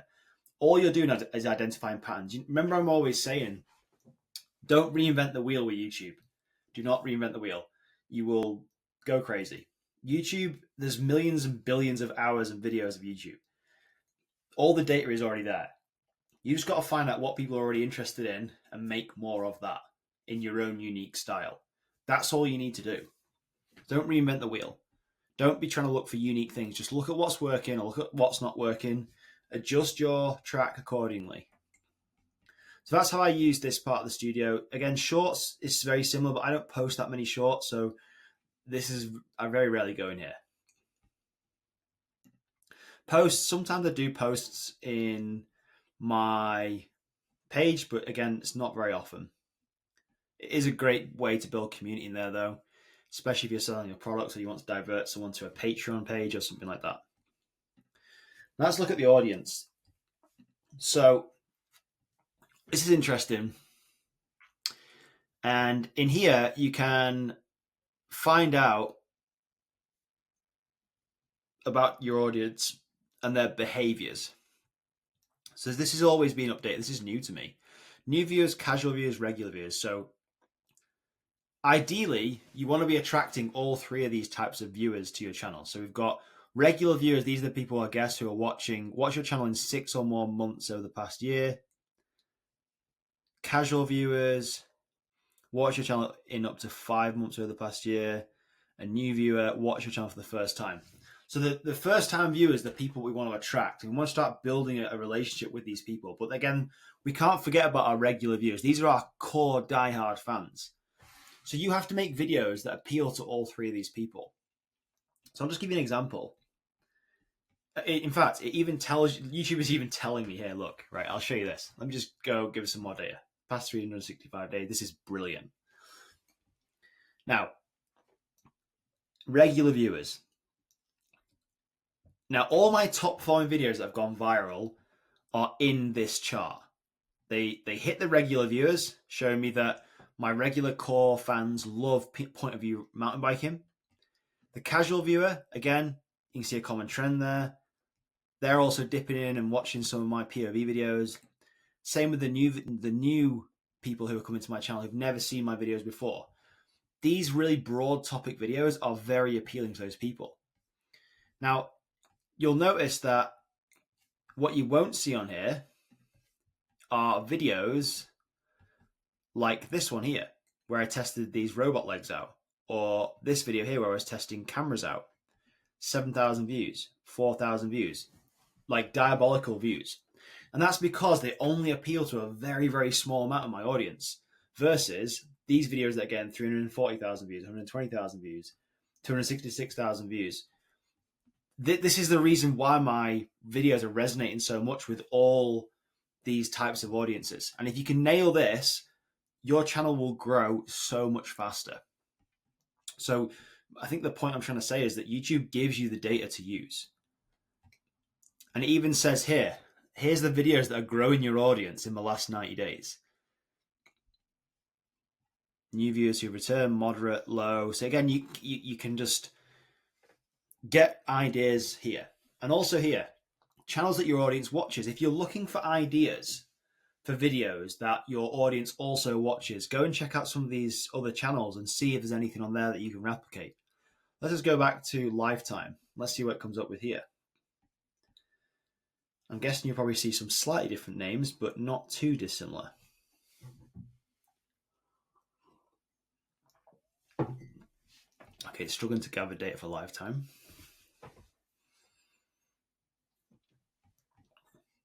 So we've got some big mountain bike names in there. Snow channel. Another channel here I've never heard of. So open that up. Open this dude up. Stefan Garlicki. Motocrosser. Peter Jameson. And what I can do now, I can start doing even more research on these people's channels and say, well, what about these videos are people liking? Videos, most popular. So it's in Spanish, Italian, sorry. But again, we can start to get a good idea of what people are liking about this guy's channel and what is the crossover between this channel and my channel. Same with this one. This is another Italian channel, I think. Quite a small channel, but again, very interesting. Let's try and find. So, urban biking, urban in Colombia, all these urban events, these are super popular. Should I start making more of these? Even though they've been posted 6 years ago, which is 133 million views. Jesus Christ. Whew. This is a channel in a different niche. This guy rides a Stark like I do, and I've spoke to this guy about bikes. We've talked back and forth about things. A different niche, but very similar in terms of audience crossovers. So is there anything on here that this guy's doing that we could do in my niche, in mountain biking? So he's riding this Stark Vargas electric motorbike really fast. He's doing some scary jumps. £50,000 free ride compound. He's doing all these things here, which you might be able to pull some interesting ideas from. This isn't always going to work, but it should get your brain ticking in terms of thinking of ideas. So let's go back to audience second before we go to there. You can also see when your viewers are on YouTube. Now, a lot of people talk about like times to post videos, the best time, best days of the week. And do you know what? I've gone back and forward on this because I believe YouTube wants you to win. So I just post videos whenever I want. If I've got a good video to go, I post it then and there. I post it about 5 or 6 p.m., roughly in line when people are going to watch it. But I really don't overthink this. A lot of people do. It even says here, look, publish time is not known to directly affect the long-term performance of a video. So there's no need to overthink what time you post a video at. If a video is going to do well over the long term, YouTube will make sure it does well. Don't think that if you post at 4 p.m. UK versus 6 p.m. UK, you're going to get a viral video. If it's a crap video, you're not going to do it anyway. Again, we got a device type, very interesting. A lot of my device types now, and you will probably start seeing the same as this, depending on what type of content you create. Most people are watching on TVs and computers nowadays because it's almost becoming like the new Netflix, the new TV. So you need to think about that in terms of how long people are sitting down to watch TV for, how long people are prepared to sit and watch your videos for. Have you experimented with video lengths? People love watching longer videos on my channels personally. Maybe that's the same for you. Geographies of where people are watching from. Some of these views are a bit skewed, but most of my audience come from the United States and UK and Germany, which is kind of cool. And then we've got the gender and the age, which could also dictate how you come across in your videos and stuff like that. So that's how I use my audience data.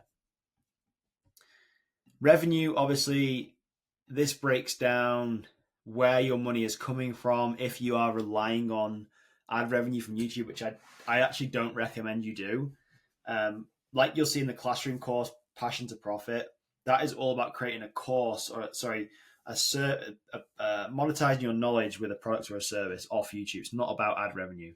This channel just happens to do really well for ad revenue, so I like using it as an example, but I don't want you guys to rely on this and think, oh, I'm going to try and build a channel with this, because it's hard to do. It's a very different strategy, but it's good to teach people and show you this stuff. If we go on trends, again, trends is also a great idea for you to find new ideas. Look, this is what people are literally searching for. Here's some videos that people have watched that might inspire your next video. Like, you can literally explore all this stuff. You can click it and it'll show me what's actually showing up on YouTube. This is all Remy Metalia's videos. So then now I'm asking, right, very high interest, how can I recreate this stuff? You can even click brainstorm video ideas. And YouTube will literally brainstorm video ideas for you. You don't have to go make these videos, but it should be getting you thinking of, like, okay, this is how the thumbnail could look. This is how the title might look. This is how the video could look. It's helping you develop ideas. So if I click this, develop idea, it's even giving me hooks, outlines, thumbnails, title ideas. It's doing most of the production work. Well, not the production work, but it's doing the outline for you, which I think is insane. So there's no excuse now for not succeeding on YouTube. Literally, they give you every tool going. They want you to win. Remember that. And that's how I view YouTube Studio. And if we go into a single video, let's just go to a recent video we posted. This is an interesting one. So I posted this yesterday. Has Red Bull Rampage gone too far? It's like a reaction video. So it's a style of video that's new to my channel. I didn't know how it was going to go. It's done okay so far, but you'll see it's tailed off. And I don't know if it's going to trend upwards again. We will see. It started doing really well last night, and it's tailed off towards now. I don't know if it's going to have enough data yet. It hasn't really got enough data on this, so I have to wait another few days. But from here, we can see if, like, the click-through rate is decent. Anything over 6%, 6.5% is a good click-through rate for my channel. It's dropping. And you'll generally find click-through rate and impressions will drop as your video gets more views. And I'll show you that with another video here. This video here, most insane stairs and bridges I've ridden. This is doing fairly well. And you can see there's an upward trend going here. There's no reason really for this to slow down. If we click on reach, it's getting shown to people, impressions. If I do last 28 days, you can see there this is on an upward trend also, which is amazing to see. Click-through rate, that's kind of an upward trend as well. So again, 7%, 6%, that's a great click-through rate for me.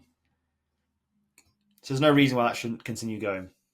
I did an A/B test here on the thumbnail as well, and it found that this thumbnail was better. So now I've changed that thumbnail, which is again why I recommend you guys don't just get rid of videos so quick and delete them if they don't do well in the first couple of days. Because if you see here, this video actually took